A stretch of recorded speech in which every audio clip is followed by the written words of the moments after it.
ସହରର ଉପକଣ୍ଠରେ ଜଣେ ସନ୍ଥ ରହୁଥିଲେ। ଜନଗହଳି ଗାଡ଼ି ମଟର ବିଳାବିଳ ଠାରୁ ଏହି ସ୍ଥାନଟି ଥିଲା ସମ୍ପୂର୍ଣ୍ଣ ମୁକ୍ତ।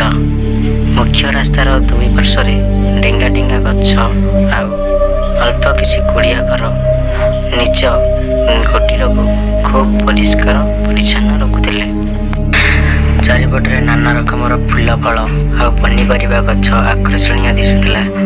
ସନ୍ଥ ନିଜ ସନ୍ତାନ ପରି ସମସ୍ତ ଗଛଲତାର ସେବା ଯତ୍ନ ନେଉଥିଲେ। କୁଡ଼ିଆକୁ ଆସୁଥିବା ଅତିଥିଙ୍କୁ ସନ୍ଥ ନିଜ ବାରିରୁ ତୋଳି ଫଳ ଆଉ ପନିପରିବା ବାଣ୍ଟି ଦିଅନ୍ତି।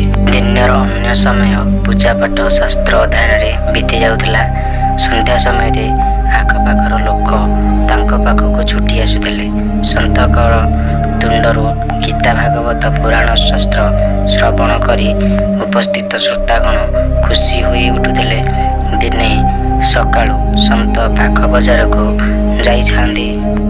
ଏହି ସମୟରେ ଦୂର ସହରରୁ ଆସିଥିବା ଜଣେ ଯୁବକଙ୍କ ସହିତ ତାଙ୍କର ଭେଟ ହୋଇଗଲା। ଯୁବକଟି ସନ୍ଥଙ୍କ ବିଷୟରେ ଅଳ୍ପ ବହୁତ ଜାଣିଥିଲେ। ଯୁବକ ଜଣକ ମେଳାପୀ ଆଉ ମିଷ୍ଟଭାଷୀ ଥିଲେ। ମାତ୍ର ଅଳ୍ପ ସମୟରେ ସନ୍ଥଙ୍କ ସହିତ ଖୁବ୍ ଭଲ ଭାବରେ ପରିଚିତ ହୋଇଗଲେ। ସନ୍ଥ ଯେତେବେଳେ ନିଜ କୁଟୀରକୁ ପ୍ରସ୍ଥାନ କଲେ, ଯୁବକ ବି ତାଙ୍କ ସହିତ ଧାଇଁ ଆସିଲେ।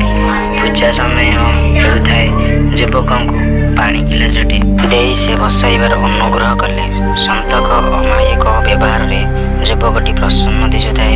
ଏହି ସମୟରେ ଯୁବକ ପ୍ରଶ୍ନ କଲେ, ଆଚ୍ଛା ମହାତ୍ମା, ସତରେ କ'ଣ ଆପଣ ଈଶ୍ୱରଙ୍କୁ ଦେଖୁଛନ୍ତି? ଏହି ପ୍ରଶ୍ନରେ ସନ୍ଥ ପୂରାପୂରି ନୀରବ ପଡ଼ିଗଲେ। ଯୁବକ ପୁଣି ପ୍ରଶ୍ନ କଲେ, ଆପଣ କ'ଣ ଆତ୍ମାକୁ ବିଶ୍ୱାସ କରନ୍ତି? ଏଥର ବି ସନ୍ଥ ନୀରବ। ଯୁବକ ନିଶ୍ଚିନ୍ତ ହୋଇଲେ ଏବଂ ସନ୍ଥଙ୍କ ପାଖରେ ଏହାର କୌଣସି ଉତ୍ତର ନାହିଁ। ଏଣୁ ବିଦାୟ ନେବାକୁ ବାହାରିଲେ। ଯୁବକ ଯିବାକୁ ପ୍ରସ୍ତୁତ ହେଲେ। ସନ୍ଥ ତାଙ୍କ ସହିତ ମୁଖ୍ୟ ଫାଟକ ପର୍ଯ୍ୟନ୍ତ ଆସିଲେ। ଏହି ସମୟରେ ଯୁବକଙ୍କ ଆଖି ନିକଟରେ ଥିବା ଗୋଲାପ ଗଛ ଗୁଡ଼ିକ ଉପରେ ପଡ଼ିଲା। ସେ କହିଲେ, ଗୋଲାପ ଫୁଲର କି ଚମତ୍କାର ମହକ! ସନ୍ଥ ପ୍ରଶ୍ନ କଲେ, ତୁମେ କ'ଣ ଫୁଲର ମହକକୁ ଦେଖିପାରିଲ? ଯୁବକ କହିଲେ, ଭଲା ଫୁଲର ମହକକୁ କ'ଣ ଦେଖି ହୁଏ? ସନ୍ଥ କହିଲେ, ଟିକେ ପୂର୍ବରୁ ତୁମେ ପଚାରିଥିବା ପ୍ରଶ୍ନର ଏହା ହିଁ ଉତ୍ତର। ଏ ଜଗତରେ ଈଶ୍ୱରଙ୍କ ଅସ୍ତିତ୍ୱ ଠିକ୍ ସେହିଭଳି। ସ୍ୱଚକ୍ଷୁରେ ଆମେ ଈଶ୍ୱରଙ୍କ ପ୍ରତିମାକୁ ଦେଖୁ, ହେଲେ ଆତ୍ମା ଈଶ୍ୱରଙ୍କ ଅସ୍ତିତ୍ୱକୁ ଅନୁଭବ କରିପାରେ।